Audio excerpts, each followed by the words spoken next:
So we're going to go over Chapter 11, Section 4, 5, and 6. And these have to do with bonds. Now, we were talking about insurance and insurance policies, and now we're going to be going on and talking about a total different thing. We're going to talk about buying bonds. What is a bond? Well, a bond is a certificate issued by the government or a corporation promising to pay your face value plus interest at certain intervals semi-annual. Basically, a bond is putting your money to invest into something, right? And so now we're going to think about, what do we do as invested? We were going to invest in insurance companies, right? And how they could give cash value of certain types of insurance companies. And now we're going on to bonds. When I think of bonds, I think of government. I think the government bonds, but although corporations do give bond. The difference between a bond and a share is the bondholder does not have part ownership in the company. So it's basically you're lending the money to the company, but you don't have ownership. A share, which means sharing ownership, right? A share means that you have part ownership in the company, right? So a bond basically is not ownership, especially a government bond. You wouldn't have ownership in the government, right? And most bonds mature and give you the face value of the bond in like 10 to 30 years. And of course, they go by the value of 1,000, similar to insurance. But we're going to find it a little different when we're talking about bonds with insurance. Bonds are different than shares too. But when you buy the bond, you can buy it at par value or premium or discount or at a discount, right? Those are most bonds are issued by corporations in 10 to 30 years and have the face value of 1,000, although $100 or $50 bonds are sometimes sold. Usually they sell them in units of 1,000. Bonds may be sold at par value, at premium, or at discount. So par value, you're going to have this on the test. What does this mean? Par value means just the face value, exactly what it's worth, par value. Premium means you are paying a greater than par value. You're going to have a premium, paying more money than par value. And as a discount, you're paying it for it as a discount, less than par value. So bonds that are sold at par value are sold for face value. If the selling price is greater than the face value, the bond is at premium. If the selling price is less than face value, the bond is at a discount. The cost of a bond is the quoted price. The quoted price is the percent. They're talking that number that you're going to see when you're looking at the cost of your bond is the percent of the face value.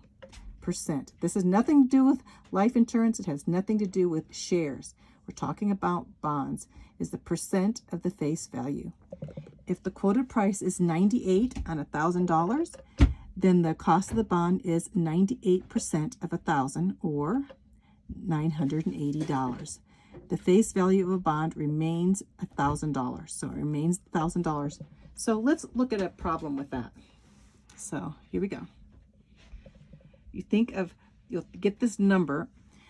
A $1,000 bond had a quoted of 101 3/4. So what was the cost of the bond? Was the bond selling at par value, discount, or at a premium? Well, to find the cost of the bond, you're going to see it's 101.75%, right? So you're going to change this percent. Whenever you have percent, you're going to change it to decimals to figure it out. So this is 1.01.75 of 1,000. So now you have 1,000 is your face value. That's how much the bond had a quoted price, or the $1,000 bond's face value of the bond. And then here's the quoted price. Right here is percent. So it's 1.0175%. So now you just times 1,000 here. Basically, you're going to move the decimal point over 1, 2, 3 places, and you get $1,017.50 would be your selling price. So the bond is selling at a premium because it's selling more than 1,000, right? So whenever you have 101%, you know that it's going to be above as a premium. So you see how you do that? So also, we're going to talk about a couple other things. Brokerage fees. There's going to be quite a few questions about brokerage, because despite buying and selling bonds and shares, you have a broker. Individuals cannot buy bonds directly from a corporation, but must buy them through a broker. And a broker is an individual licensed to make the sales of stocks and bonds, right? Brokers are also called stockbrokers. So if you hear the word stockbrokers, and they'll charge a brokerage fee for buying your bonds for you, or helping you buy your bonds. And a lot of times, if you want to look at information on what the bonds are going for, you can look in the Wall Street Journal. Is a good place to look to find that out. So many individuals consider the Wall Street Journal a good source of stock and bond information. So we'll show you another one. Another is we'll find the net change. Well, let's look at the. So we're looking in the Wall Street Journal. We want to look at information here in the Wall Street Journal about bonds. Let's put this up so you can see it better. There we go. Okay, so this is, you're looking in the Wall Street Journal on selected bonds, and here you have AT&T, you have all these IBM, you have Sears, you have the different companies that you can buy bonds from. Remember, when you buy a bond, you're not taking share in their company. You're just lending them some money, right? Lending them the money, and they're going to give you interest on the money. So here we go. You're going to see, here's AT&T. We're just going to go AT&T. So this is the corporation's name. Usually it's abbreviated. And here's the annual interest based on par value. This is the value of it. So this is the interest rate that they're giving. So, and this is the year of maturity. This means 99, 2099, this is 2021. This is when they're maturing, okay, the year of maturity. And this is the current interest rate based on the closing price. So the current interest rate based on that, and this is the number of bonds sold for the day in thousands. How many bonds this company sold, you can find out. And this is the last price of the day, how the bond went for sale for the day. And this is the closing, what it closed for that day. And this is the net difference. And this is the difference between the last price for the day and the last price of yesterday, to see if it did the price of your bond go up, or did the price of your bonds go down. You can see right here. This is important. This is what you kind of look like. Oh my goodness, it's falling, or it's raising here, the price of the bonds. So you can see how we looked here. So let's look at the model problem. How are these problems going to look here?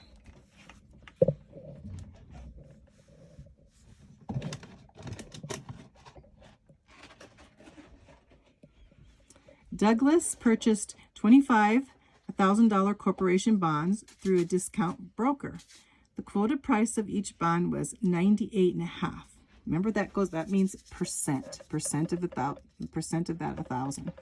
The brokerage fee was 1.5% of the total sale. What was the brokerage fee? How much was the total cost?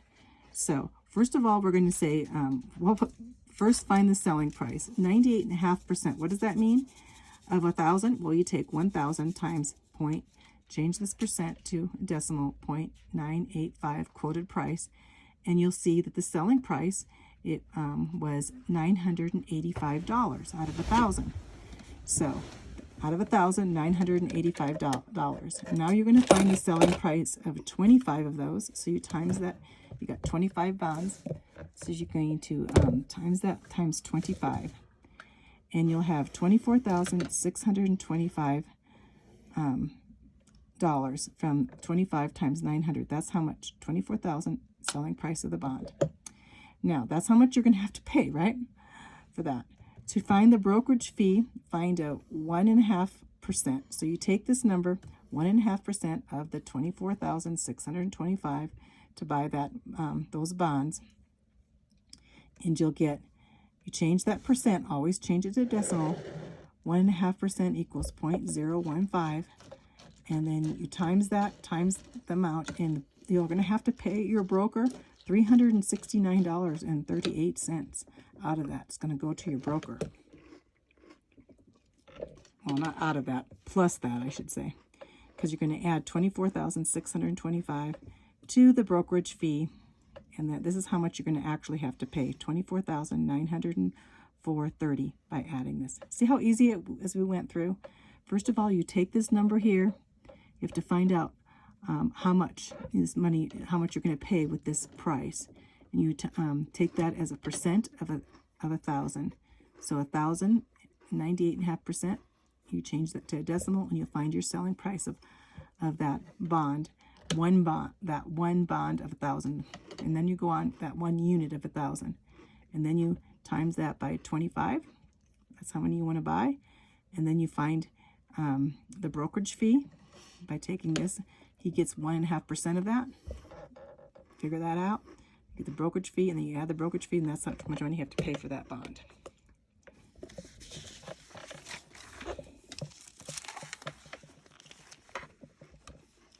Now we're going to go on to 11.5. We're going through this on these bonds. Interest paid on bonds. So you usually pay, bonds usually pay higher interest rate than savings accounts, but they're also less secure. So if you want to buy a bond because you want to make interest on it, it pays a higher interest than your savings account. So they're good, but they're risky. They're more risky. But bonds are considered to be less risky than stocks. So a lot of people like to go in between. Bonds are not so risky as buying stocks, but they are, more risky than a savings account. However, since companies are required by law to pay all interest on bonds before paying interest on stocks, so the bonds are basically, by the government, they have to be paid first before the stocks. So let's see. To find the annual interest for a bond, you're going to be taking the face value times the interest rate to find the interest. So, and we'll use that to do that to find interest. Whenever you find interest, you're going to use your simple interest. Interest equals PRT. I said you use that for a lot of things. Whenever you're talking about interest, you're going to use your PRT, principal times rate times time. So you're going to find the PRT, the interest on the bond, and to find the annual yield for a bond, which shows the return on your investment. What is your investment yielding? The annual yield will be actually higher on the annual risk. Okay, but basically, this is the formula here for the annual yield. Your annual yield equals the annual interest divided by the selling price of the bond. And if your annual yield is higher, if the interest rate of the interest bond sells at a discount, and if the annual yield will be lower if it sells at a premium. So it's just the kind of opposite here. So annual yield. Let's do a problem, because this is kind of hard to figure out unless you do a problem that tells you. Basically just using this formula and your PRT formula. Two different formulas. You can do this very easily. So let's do the model problem here. Mr. Hall owns bonds having a face value of $1,000 and an annual interest rate of 7.75%. We're going to find the annual interest and then the semi-annual payment. This by dividing by 2, right? That's going to be the easy part. So to find the annual interest, you're going to use the interest equals PRT. So what is the principal? The principal is going to be 1,000, right? The principal is 1,000. So your 1,000 is your principal, your face value of 1,000, and now you're going to find your interest, which is 7.75%, which if you turn it to a decimal point, it's 0.0775 times 1 year. This is 1 year. Annual means 1 year. Whenever you have the word annual, that means each year. So we just do our PRT. 1,000 times 0.0775 interest plus times 1 equals $77.50. That's going to be our annual interest. But now we want to get it 2 times a year, semi-annual, and you just divide it by 2, and you're going to get $38.75 for each 1,000 for each unit that you have bought. So that's how much interest you get. So you're earning interest here at that rate of 7.75%. You're going to earn $77.50 a year and $38.75 for your half a year. So your second problem here, as a $1,000 bond. Okay, we have $1,000. Remember, you're probably going to buy more than $1,000 bond, but that's how they sell them in $1,000. With a quoted price of 95, has an annual interest of 8%. Find the annual yield. Now you're going to find the annual yield because you want to know, is your bond making money? So first you're going to find the selling price of the bond. It's going to sell, face value is 1,000, and it now has a quoted price of 95, so that's 95%. So you change it to decimal, times 0.95. So your selling price at that point would be $950 compared to the 1,000. So $950. Now you want to find the annual interest. Now you're going to talk about the interest. So you're going to do the PRT. The base is going to be 1,000. You're buying for 1,000 times the interest, the percent here, 8% interest times 0.08 times annual, which is 1 year. So we have 1,000 times 0.08 times 1. You're going to have, your interest is going to be $80. So you're going to have $80 a year. And so now you can take this annual yield up here. Remember this formula? Annual yield is the annual interest over the selling price. So we found the selling price is $950. We found the annual interest is going to be $80. So $80 divided by 950. You can use that on your calculator, just dividing 80 by 950, and you'll get your annual yield is going to be 8.4%. So then you can find out what percentage you're getting from your bond, and you're getting good percentage, 8.4%. I like the scripture here. It says, there is treasure to be desired and oil in the dwelling of the wise, but a foolish man spendeth it up. And so basically it means to be wise in whatever you do, not to be foolish in the midst of all of this. So the last section here have to do with bonds is the proceeds from bonds. So what is a proceed? Well, proceed is the amount a seller receives from the sale of bonds. It is called the proceeds. So the amount of proceeds is the sale price of the bonds minus the brokerage fee. So proceeds are what you're going to get from the bond if you sell it that moment. Those are your proceeds.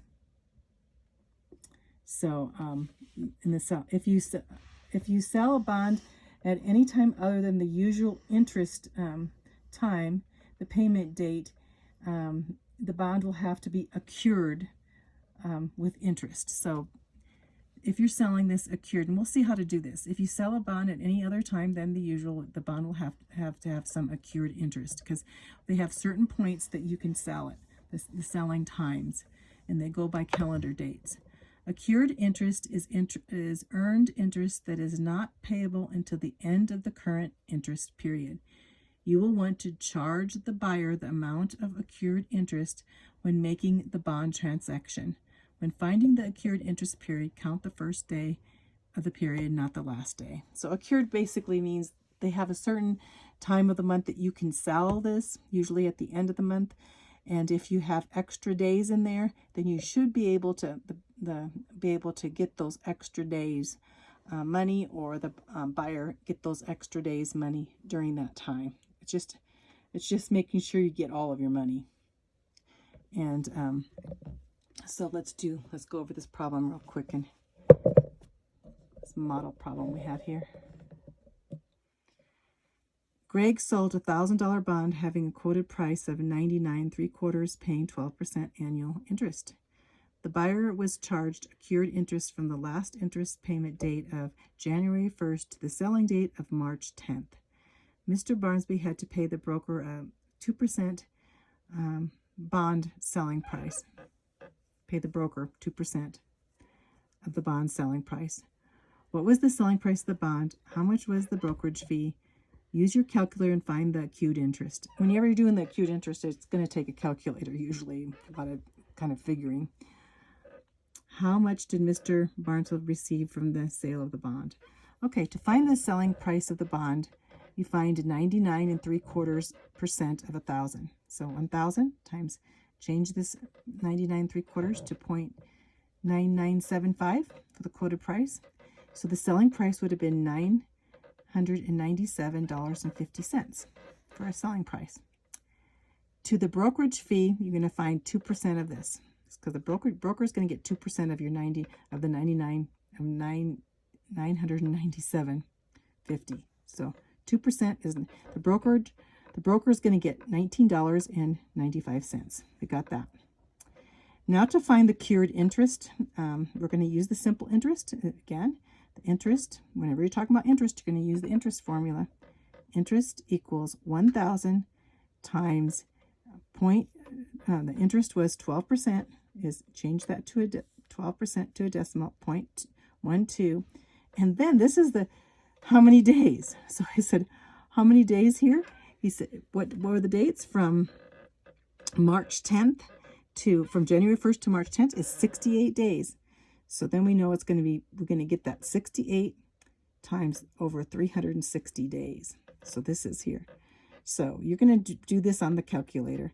So you're going to say 1,000 times 12. You're going to say that's going to be by 0.12 is going to be 120. And then you're going to have the 68 over 360. And you'll find out that the accrued interest that you got during that period of time is going to be $22.36. Now to find the proceeds, you got the selling price. Let's move this up so you can see. You got the selling price of $997.50, and the accrued interest. You got some interest from those extra days there, an extra $22.36. So you got $1,019.86. This is the sum, but you have to subtract the brokerage fee for what you had to pay the broker before you could get all of this. So you have to subtract the brokerage fee, which is $19.95. So you get $999.91.